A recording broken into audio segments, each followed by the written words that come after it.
Terima kasih Bapa. Sungguh kami merindukan Engkau lebih dari segalanya. Terima kasih. Terima kasih. Haleluya.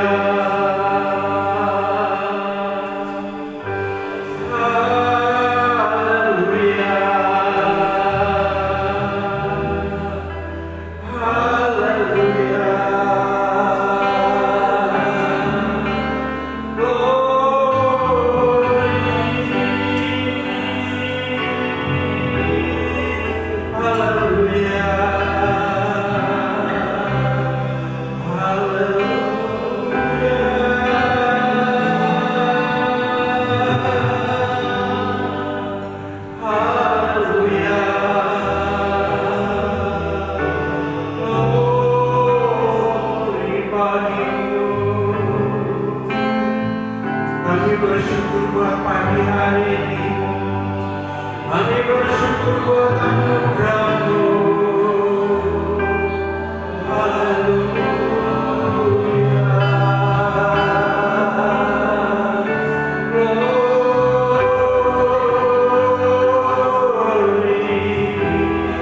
Hallelujah.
Terima kasih Kau mengawal setiap kami mulai dari depan sampai belakang.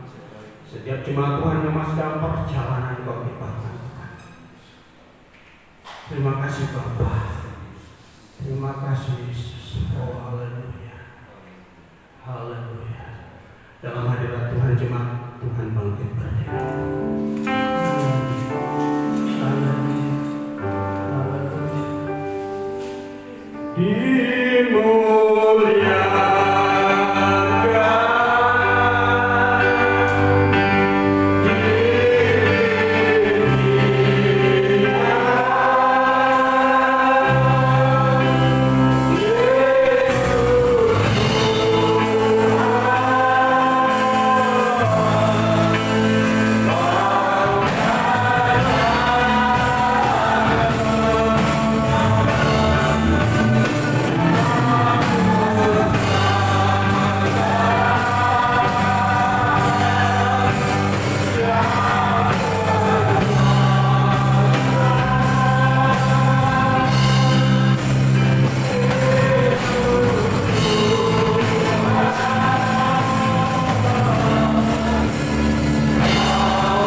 firman-Mu ya Tuhan. Kiranya Roh Kudus menguasai setiap hati dan pikiran kami. Olehnya setiap firman Allah yang datang kepada kami mendapatkan tempat yang terbaik di dalam hidup kami, dan Tuhan memberikan kekuatan kepada kami untuk kami dapat pula melakukannya. Kami tahu kami penuh kekurangan, penuh dengan keterbatasan. Tetapi Roh Kudus yang akan menyempurnakan setiap pendengaran, setiap hati dan kemampuan kami. Kami patahkan segala bentuk tipu daya musyiat iblis dan segala pekerjaannya di dalam nama Yesus.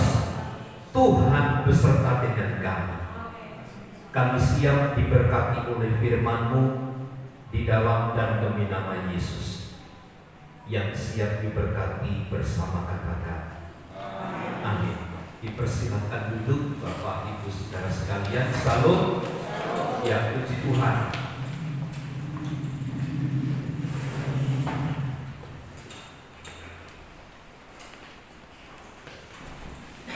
Dalam kitab 1 Samuel pasal yang keempat, 1 Samuel pasal yang keempat, ayat 1b sampai ayat yang ketiga.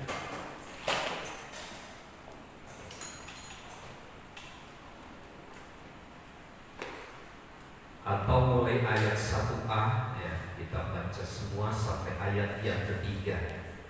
Mari kita baca bersama-sama ayat ini. 2, 3. Dan perkataan Samuel sampai ke seluruh Israel. Orang Israel maju berperang melawan orang Filistin dan berkemah dekat Ebenezer, sedang orang Filistin berkemah di Afek. Orang Filistin mengatur barisannya berhadapan dengan orang Israel. Ketika pertempuran hebat, terpukullah kalah orang Israel oleh orang Filistin yang menewaskan kira-kira 4.000 orang di medan pertempuran itu. Ketika tentara itu kembali, berkatalah para tua-tua Israel, mengapa Tuhan membuat kita terpukul kalah oleh orang Filistin pada hari ini? Marilah kita mengambil dari Silo tabut perjanjian Tuhan, supaya Dia datang ke tengah-tengah kita dan melepaskan kita dari tangan musuh kita. Puji Tuhan. Saya mulai dari istilah yang seringkali kita dengar, sepandai-pandainya tupai melompat, sekali waktu jatuh juga. Artinya sepandai-pandainya manusia mengatur, melakukan segala sesuatu, pasti ada kesalahannya. Sesempurnanya manusia, pasti ada titik kelemahannya satu saat. Seperti istilah tidak ada gading yang tak retak. Bapak Ibu pernah lihat gading yang di Medan? Pak Junta pernah lihat? Pernah. Saya di Lampung juga pernah. Lukas juga pernah. Kami suka buat pipa, buat mainan. Tapi kalau dibawa ke WC, entah itu sugesti atau apa, tetapi selalu retak begitu, selalu retak. Dan memang gading itu kelihatannya bagus kalau diasah, tapi selalu ada retakannya, selalu ada titik kelemahannya. Dan harga gading itu mahal, sehingga tempat kami kalau tidak ada gading, giginya pun jadi. Kami buat kalung, giginya pun bagus, sama. saudara, artinya tidak ada manusia di dunia ini, tidak ada bangsa, tidak ada manusia yang sempurna. Saya coba membaca secara detail tentang peristiwa yang dicatat oleh seorang bernama Jerry Siegel. Dia membuat komik yang kita kenal hari ini, film Superman. Film Superman. Rupanya semula itu hanya sekedar komik, cerita isapan jempol begitu. Sebenarnya Superman yang pertama dalam komik itu tidak selalu membantu manusia. Bahkan Superman pertama itu diciptakan seorang psikopat gitu. Dia pembunuh, dia pemerkosa, dia jahat. Tetapi dia punya ilmu telepati. Hebatnya. Punya ilmu telepati itu, ilmu itu harapannya bisa menguasai seluruh dunia. Tetapi pada tahun 1933, Bapak Ibu Saudara, ketika diupload di sebuah majalah, tidak laku kisah komik tentang Superman itu. Lalu Siegel membuat sebuah perubahan. Dirubah Superman itu menjadi seorang perkasa, menjadi seorang pahlawan yang suka menolong. Kalau Superman dulu, Bapak Ibu Saudara, orangnya tidak ganteng, jelek, botak, begitu diistilahkan dalam lukisan.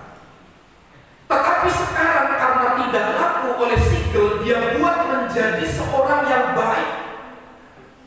Tapi Bapak Ibu Saudara, meskipun kalau kita melihat film Superman itu kelihatannya baik, dia seorang penolong ketika ada masalah orang lain, ketika ada geng, ketika ada lintah darat, ketika ada gangster, dia berani melawan.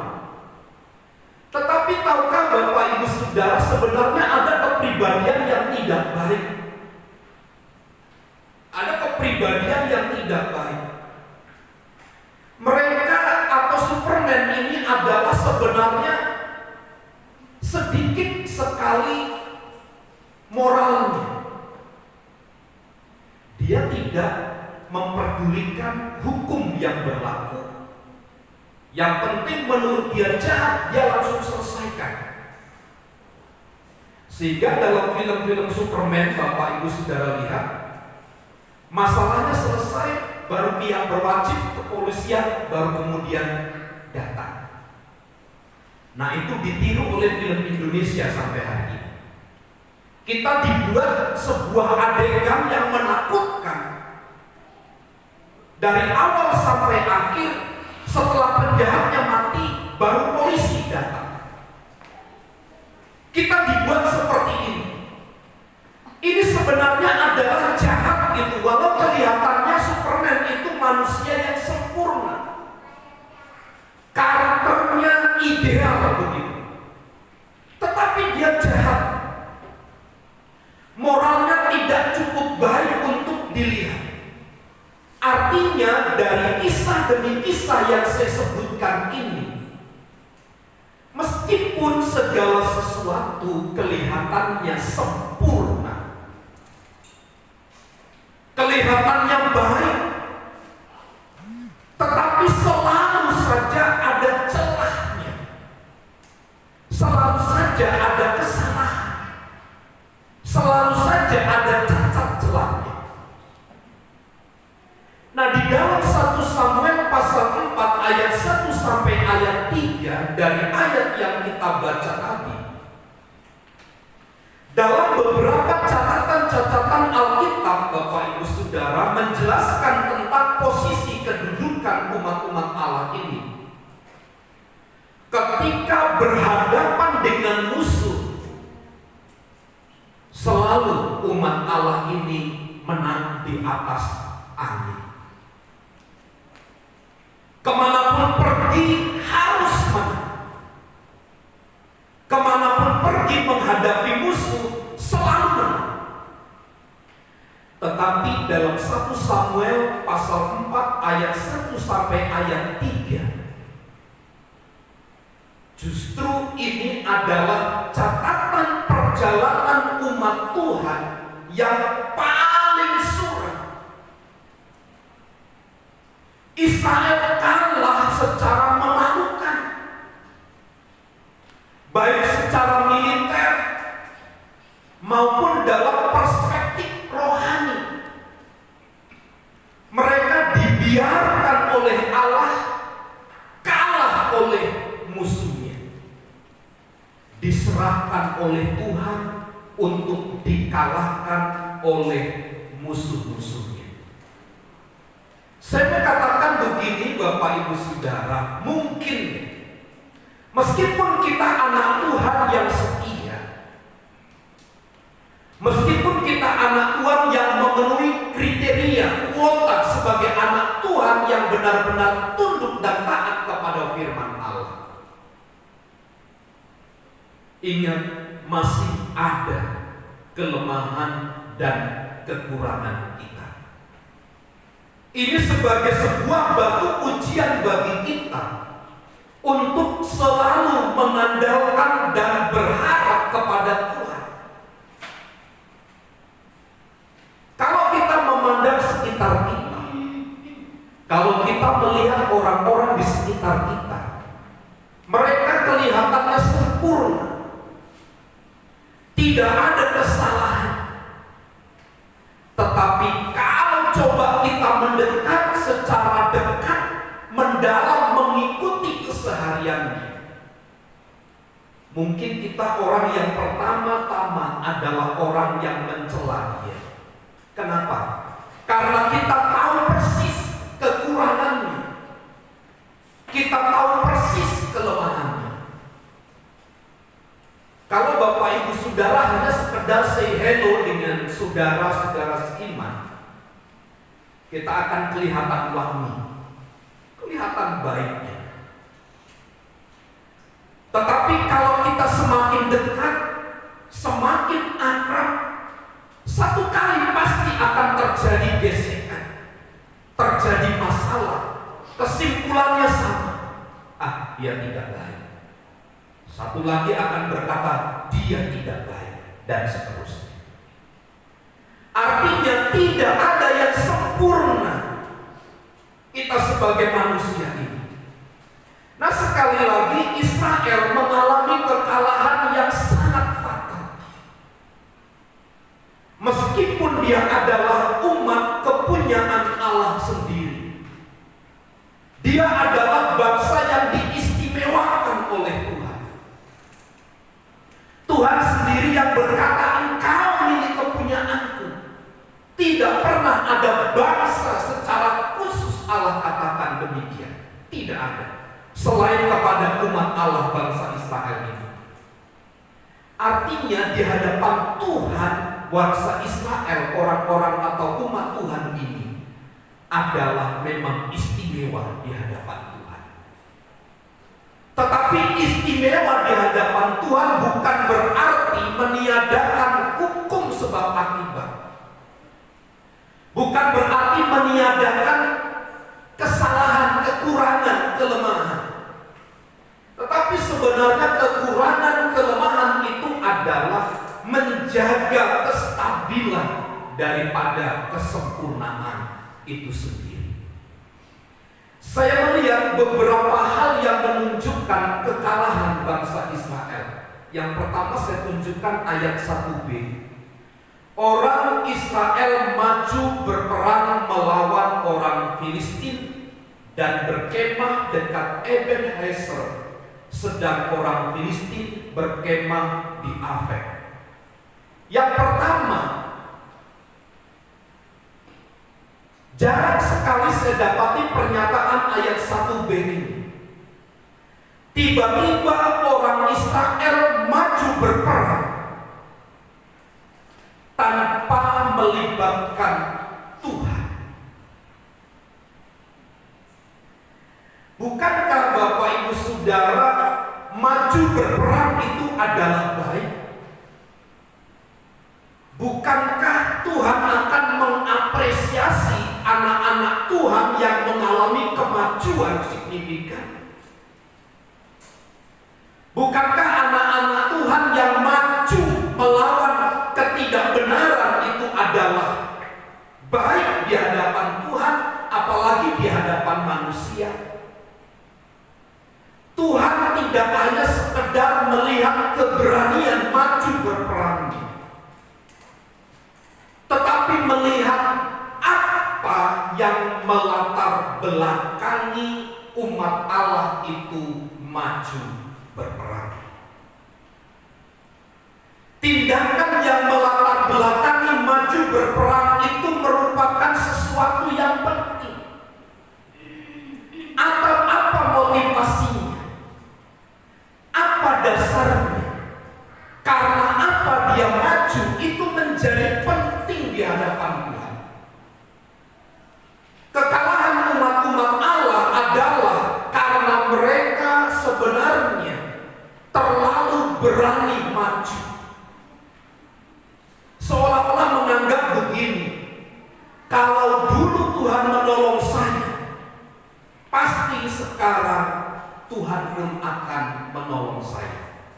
Mungkin saya agak ekstrim, saya katakan begini, kalau kita hanya berstatement begini, Tuhan menyertai saya lalu maju, itu bukan berarti Allah bersama atau beserta dengan kita.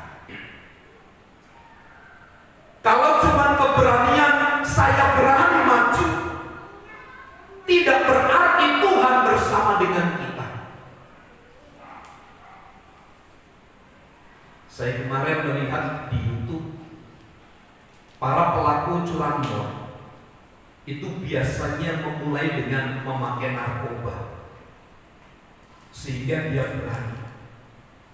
Selalu pihak kepolisian kalau ada peristiwa curanmor dilihat latar belakangnya, apa yang mendasari, motivasi apa yang melatar belakangi dia melakukan tindakan itu. Pasti pertama-tama apakah dia terpengaruh oleh narkoba dan seterusnya.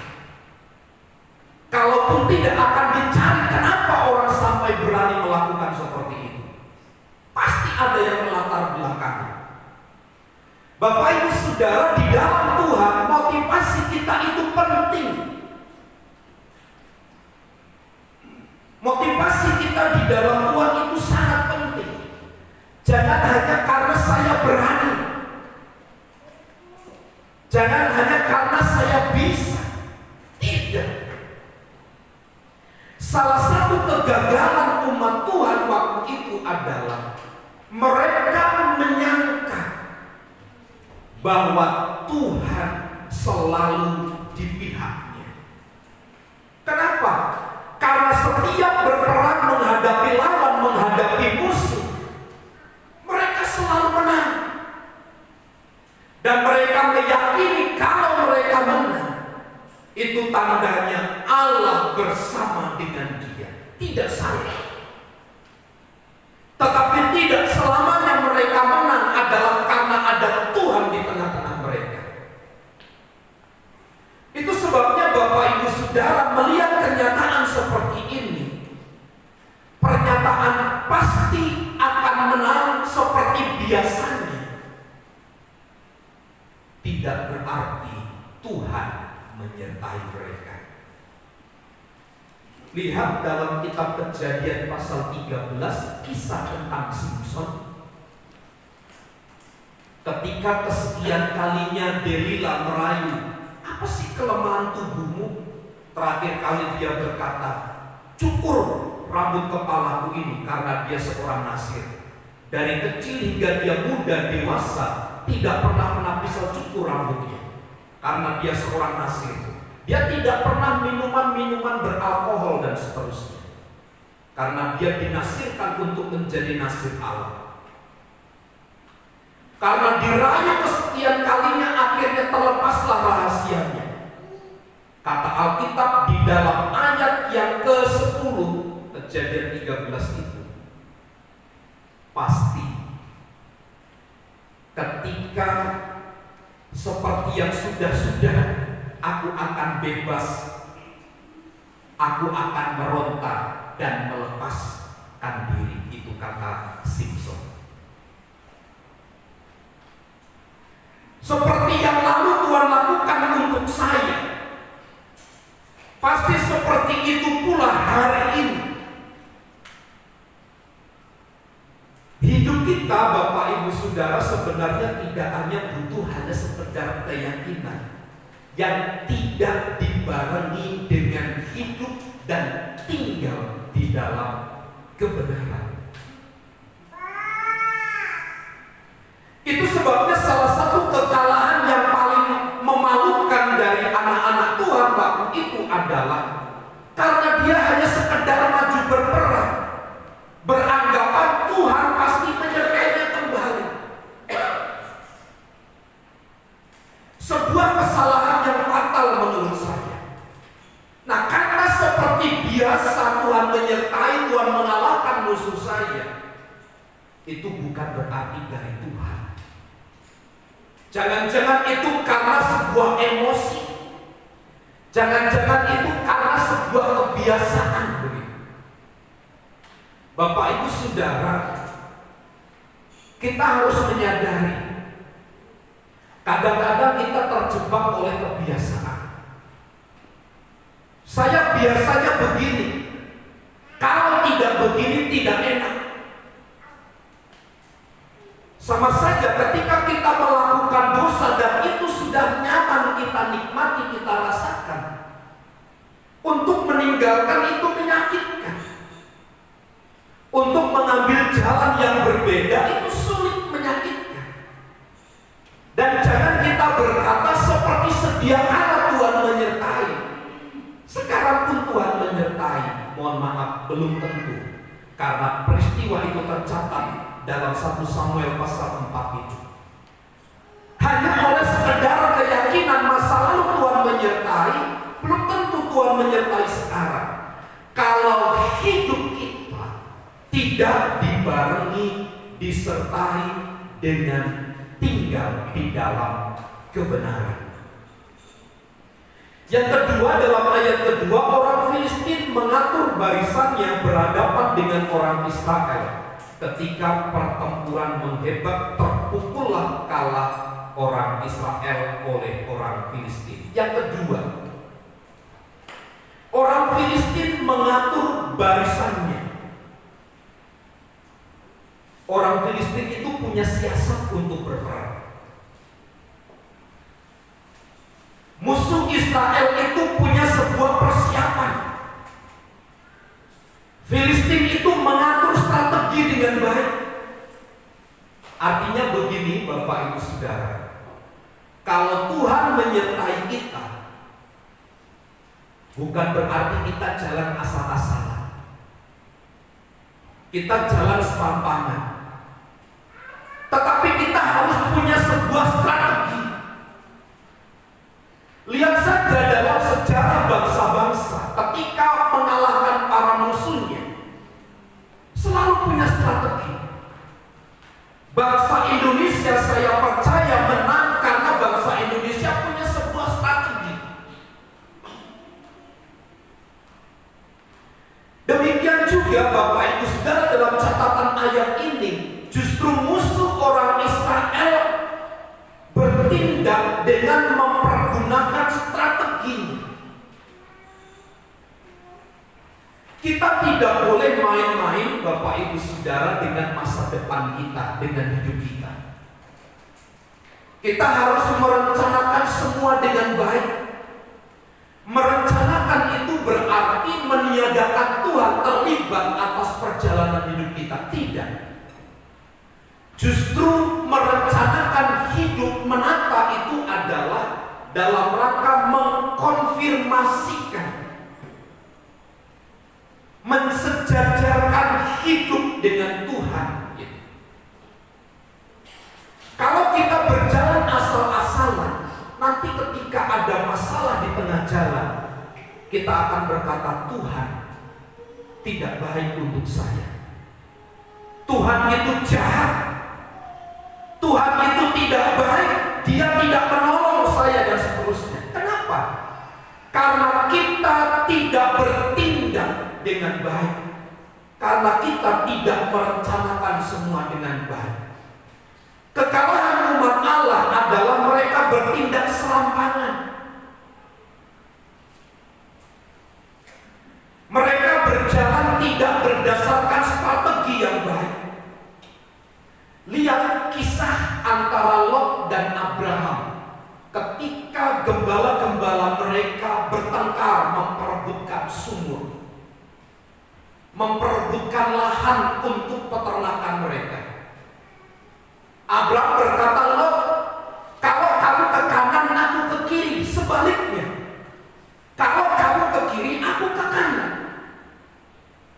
Yang dilihat Lot mempergunakan matanya adalah dia melihat. Itu seperti taman Tuhan. Kelihatannya baik, kelihatannya menyenangkan, kelihatannya membuat hati yang gembira dan seterusnya. Tapi tahukah Bapak Ibu Saudara apa yang dilihat Lot? Itu adalah wilayah atau tanah Sodom dan Gomora. Yang notabene adalah tanah yang akan ditunggangbalikan oleh Tuhan. Karena apa? Tanah itu penuh dengan kemaksiatan. Tanah itu penuh dengan percabulan. Sodom dan Gomora adalah lambang daripada dunia. Di situ ada perbudakan-perbudakan yang terjadi. Di situ ada pelecehan. Di situ ada perampokan, pemerkosaan dan seterusnya. Semua lengkap ada di Sodom dan Gomora. Maka Tuhan merencanakan untuk membumi hanguskan Sodom dan Gomora. Tetapi itu yang dipilih oleh Lot. Dia hanya melihat yang baik saja. Kelihatannya baik. Kelihatannya seperti taman surga, indah, sejuk, ada aliran air yang baik. Tetapi justru itu adalah daerah yang akan dimusnahkan oleh Tuhan. Sehingga buat serampangan sekali untuk memilih masa depannya. Dalam hal ini saya ingin sampaikan begini kepada Anda anak-anak muda. Jangan asal pilih pasangan hidup. Yang penting dia cantik bagi laki-laki, jidatnya mulus. Jangan lihat hal-hal apa yang Anda lihat. Bukankah Alkitab berkata Tuhan itu melihat hati, tidak melihat apa yang di luar. Sebab yang di luar itu kan sementara, yang di dalam itu adalah kekal. Jangan bertindak serampangan dalam menentukan masa depan. Atur strategi sesuai dengan kehendak dan rencana Tuhan atas hidupmu. Jangan memiliki prinsip hidup asal mengalir. Saya tidak setuju hidup seperti itu. Yang mengalir sajalah. Seperti inilah saya. Kuning-kuning yang mengambang pun mengalir dia. Kuning-kuning yang di atas sungai itu juga mengalir. Hidup itu jangan asal mengalir. Dulu kan ada lagu dangdut yang suruh waktu saya SMA itu saya senang nyanyinya. Kalau di sekolah saya ambil gitar nyanyi dengan teman-teman. Ada angin barat, kau pergi ke barat. Ada angin timur, kau pun ikut ke timur. Katanya begitu. Kau ke sana mau, ke sini pun mau, dan seterusnya. Hidup mengalir ke kanan ke kiri, tidak punya arah, tidak punya tujuan. Pasti kita akan menyesal pada akhirnya. Saya, waktu muda saya berpikir begini. Saya menikah umur 25. Saya sudah berpikir matang-matang, umur 25 tahun saya mau menikah. oleh karena satu dan lain hal, akhirnya saya mundur 3 tahun. Jadi umur 28 sudah alot baru menikah. Orang bilang terlambat, tapi tidak. Sebenarnya tidak. Karena saya sendiri mungkin belum siap. Saya punya gitu. Bagaimana untuk mencapai 25 tahun itu saya harus melakukan apa? Saya harus berbuat apa? Saya pikirkan matang-matang. Begitupun masih mundur waktunya. Apalagi Anda anak-anak muda yang tidak punya strategi seperti itu. Maksud saya, untuk Tuhan dan masa depan kita, kita tidak boleh bertindak serampangan. Atur strategi. Kalau saya katakan begini, musuh kita, dia mengatur barisannya dengan baik. Masakan kita yang anak Tuhan sembarangan bertindak, serampangan melangkah, serampangan melakukan sesuatu tanpa sebuah persiapan. Musuh kita mengatur strategi sedemikian rupa. Artinya hidup di dalam Tuhan tidak boleh asal-asalan. Hidup kita ini tidak boleh asal-asalan. Harus kita atur sedemikian rupa. Supaya apa?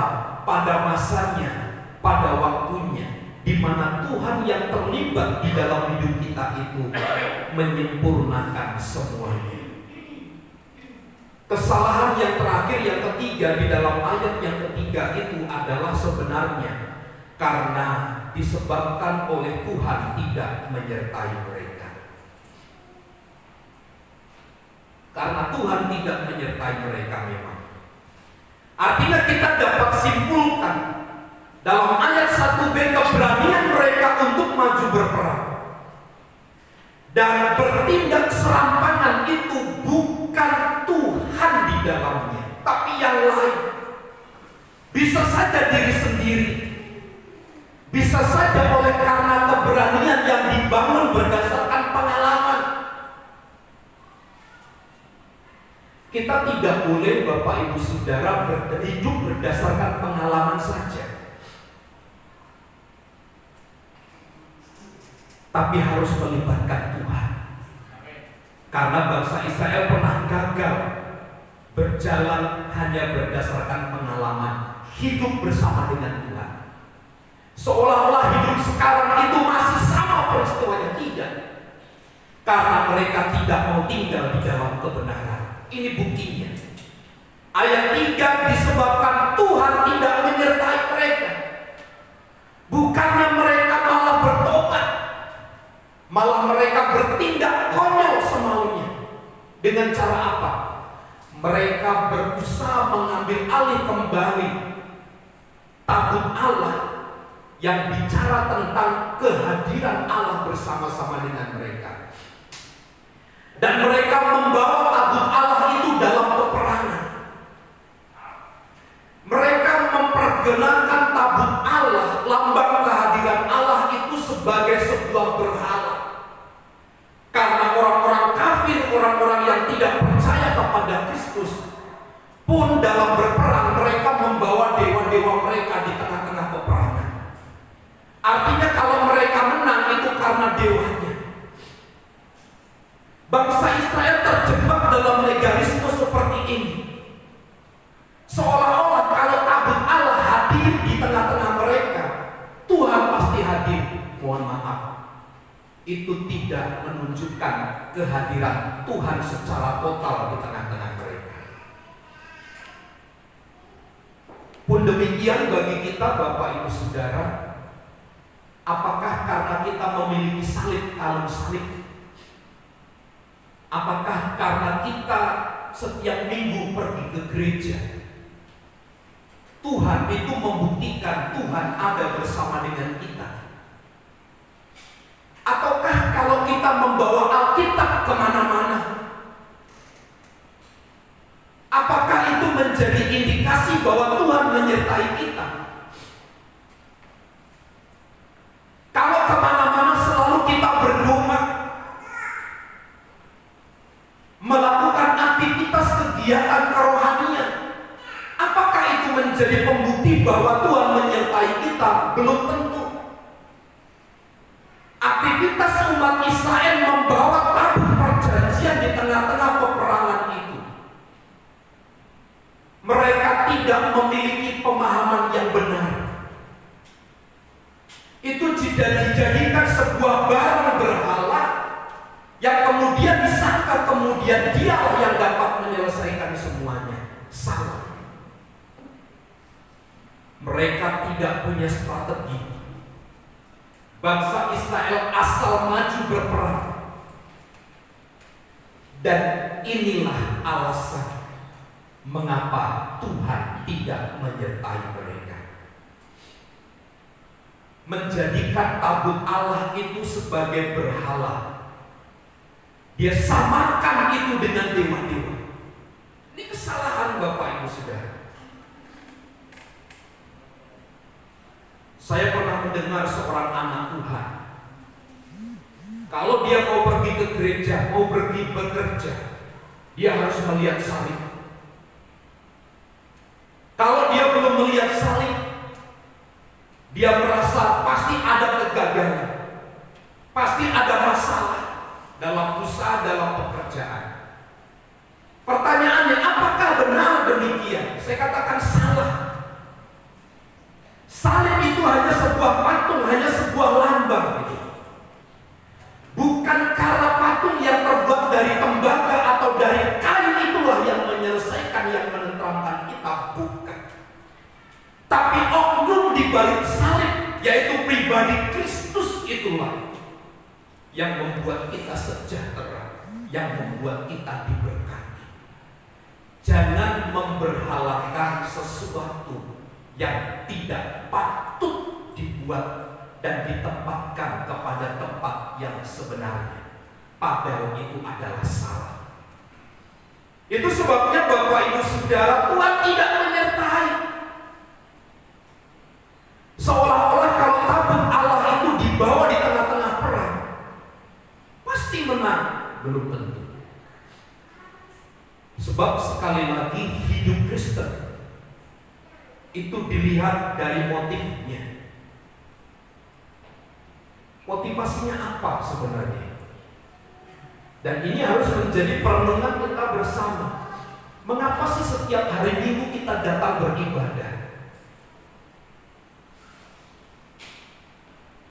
Apakah hanya karena memang jadwalnya hari Minggu jam 8 kita ibadah? Atau karena kita menikmati Tuhan? Atau ada sebuah tujuan yang lebih? Itu yang harus kita cari. Itu yang harus sebenarnya kita kejar dalam hidup kita ini. Motivasi kita penting hidup di dalam Tuhan. Tidak hanya sekedar kita melakukan kegiatan-kegiatan agamawi. Kalau demikian, sama saja kita dengan orang-orang yang tidak mengenal Tuhan. Motifnya adalah perjumpaan dengan Tuhan, hidup di dalam kebenaran. Itu adalah satu-satunya kemenangan, kunci keberhasilan kita sebagai anak-anak Tuhan. Maka pagi hari ini Bapak Ibu, mari kita menyadari, mari kita mengerti. Sebagaimana umat Tuhan pernah mengalami kekalahan, karena mereka hanya sekedar yakin dan percaya saja. Karena mereka bertindak sembarangan tanpa ada sebuah strategi. Dan yang ketiga, karena memang Tuhan tidak menyertai mereka. Itulah kegagalan. Saya berharap pagi hari ini kita tidak hanya sekedar percaya Bapak Ibu, tapi kita mari hidup di dalam kepercayaan kita itu. Kita hidupi kebenaran itu. Dan saya percaya Tuhan akan menolong kita sehingga kita mampu menjadi umat-umat yang menang di dalam Tuhan. Tuhan Yesus memberkati kita. Mengundang tim musik untuk maju ke depan. Kita akan bernyanyi satu pujian, ya Tuhan tiap jam ku memerlukan.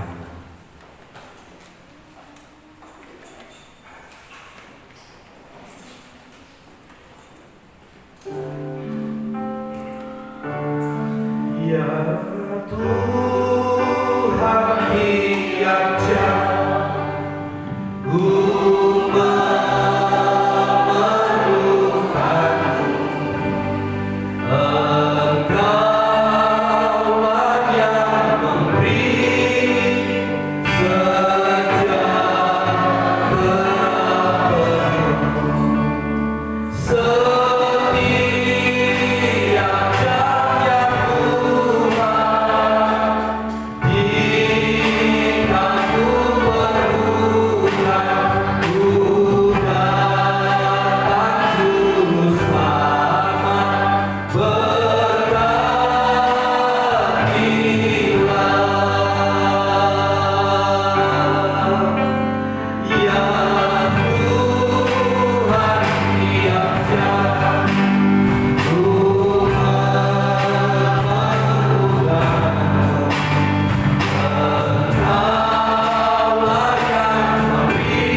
setiap hari kita memerlukan Tuhan.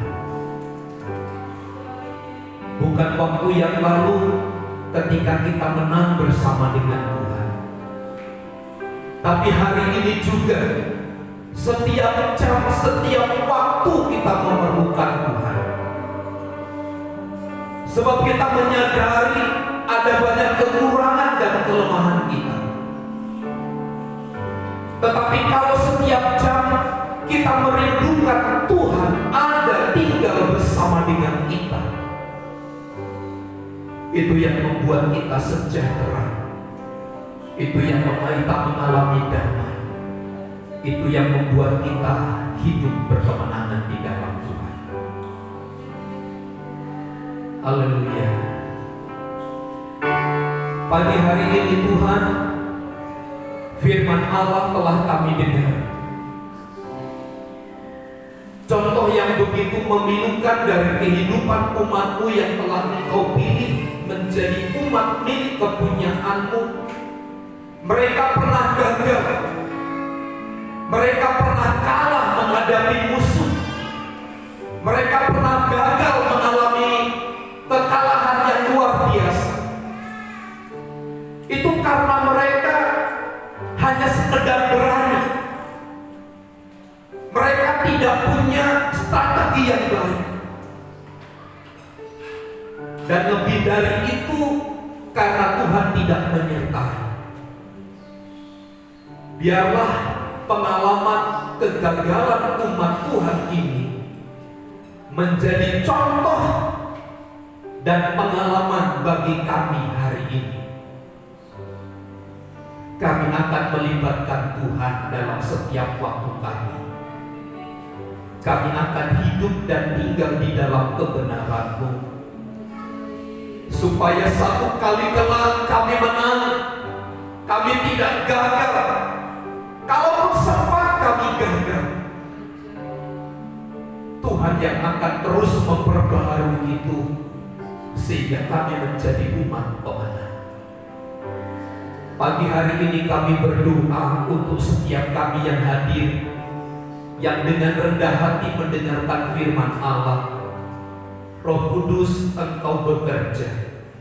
Luaskan maksud dan rencana-Mu atas hidup kami, sehingga kami semakin dewasa di dalam bertindak, di dalam melakukan, menentukan masa depan kami, hidup kami di dalam Tuhan.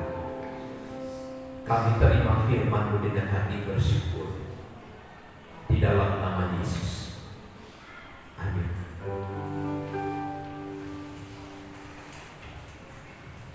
Shalom. Saudara diberkati kebenaran hari ini, amin.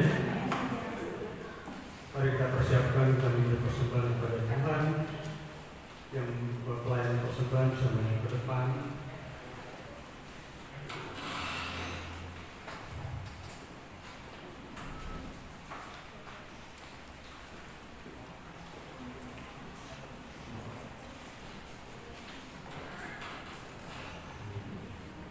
Mari kita berdoa.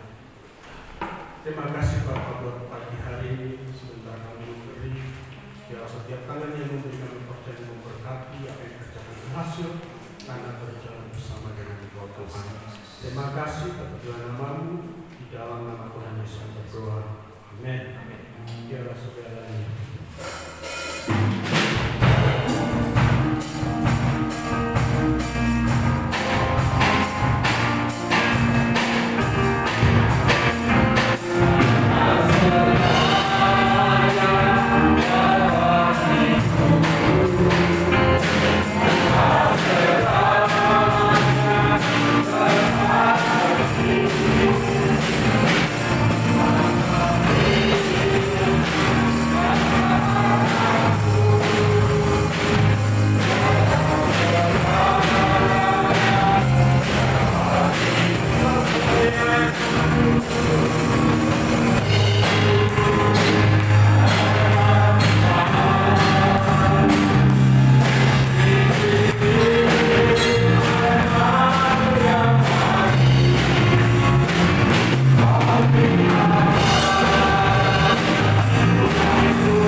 Selamat ulang tahun kepada Ibu Rini tanggal 15 September. Selamat ulang tahun kepada Bapak Martin tanggal 19 September. Selamat ulang tahun kepada Bapak Siregar tanggal 19 September. Tuhan Yesus memberkati. Tuhan Yesus memberkati. Minggu depan juga ibadah kita berharap 1 jam selesai. 1 jam selesai. Kita lambat 10 menit. Tapi kita usahakan nanti ibadah 1 jam selesai. Itu saja beberapa pengumuman, dan jika Bapak Ibu Saudara hadir dalam ibadah, bisa cuci tangan di depan, cuci tangan, nanti masuk disemprot pakai sanitizer, kemudian bisa pakai termogan, dilihat, dan di dalam ruangan ibadah pakai masker. Pakai masker untuk menjaga supaya kita sama-sama menikmati ibadah, ya. Tidak saling curiga, ya. Tidak saling curiga, karena sekarang ini kan ada OTG, ya, orang tanpa gejala, padahal dia positif gitu.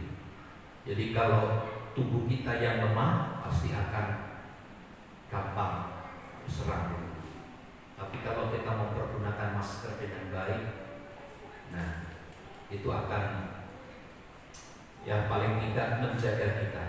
Nah, kemarin saya dapat berita masker-masker yang terbuat dari kain itu sebenarnya itu kesalahan kita. Masker yang terbuat dari kain itu hanya sekitar nggak nyampe 10% bisa menahan itu. Ya. Bahkan yang 3 lapis pun itu ada 50 biji harganya 50.000, itu pun sebenarnya juga nggak bisa katanya. Yang bisa itu yang seperti ibu ditinjak pakai, ibu pakai begitu, itu yang disarankan. Tapi itu harganya mahal. Harganya mahal memang. Sekarang berapa, Bu? 75.000 satu pak. Iya. Dulu sehingga saya itu 20.000. Sekarang harganya naik. Nah, kalau keluar usahakanlah pakai itu ya. Usahakanlah pakai itu supaya itu dapat menjaga. Bukan berarti kita tidak percaya kepada penyertaan Tuhan. Sekali lagi, Tuhan pun melihat kesungguhan kita dalam memproteksi diri kita. Jangan sampai nanti ada masalah lalu kita bertanya, ya kan? Itu jadi masalah. Mari kita menjaga diri kita dengan baik supaya kita tetap terkondisikan, bisa kita beribadah terus kepada Tuhan. Tuhan Yesus memberkati. Mari bersama kita berdiri, kita akhiri ibadah kita. Terima kasih untuk penyertaan-Mu atas ibadah kami dari awal sehingga selesai. Kami terus memerlukan campur tangan Tuhan atas seluruh hidup kami. Di dalam menghadapi situasi, dalam menghadapi kondisi yang terjadi hari ini. Tuhan, mari Engkau menyertai kami sekalian. Tuhan pimpin, Tuhan lawat kami, Tuhan sertai kami, sehingga kemanapun kami berada, kami dimanapun melangkah, tangan Tuhan yang menopang kami.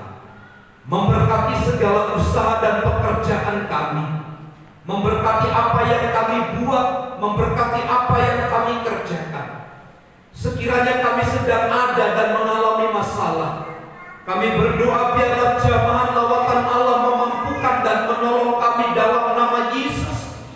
Sejahtera Allah, kekuatan dari Allah menyertai kami sekalian. Memberkati setiap apa yang telah kami korbankan bagi untuk kemuliaan Tuhan. Tuhan yang memberkati berlimpah-limpah sesuai dengan janji dan kebenaran-Mu dan yang kami percayai. Berkatilah bangsa dan negara kami dari pusat sampai daerah. Roh takut akan Tuhan menyertai mereka. Berikanlah roh kebijaksanaan sehingga dalam memimpin mereka mensejahterakan, mengedepankan keadilan bagi kami.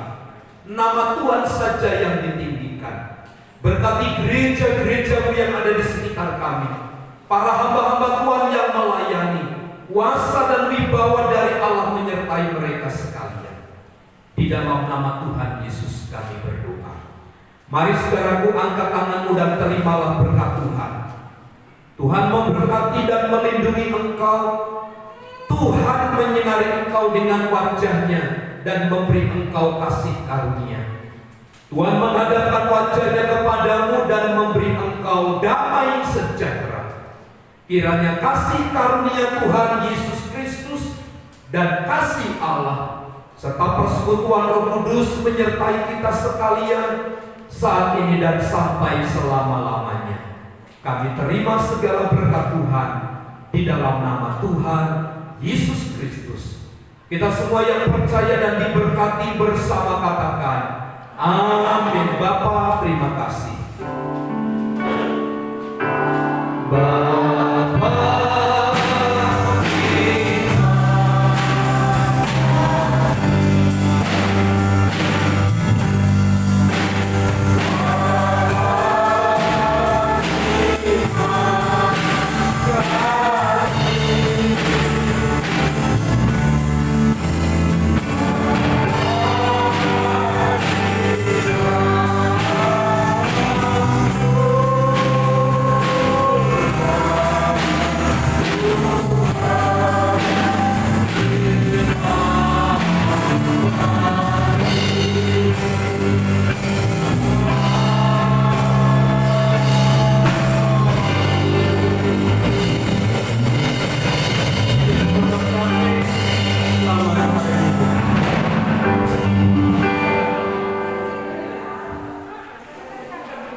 panitia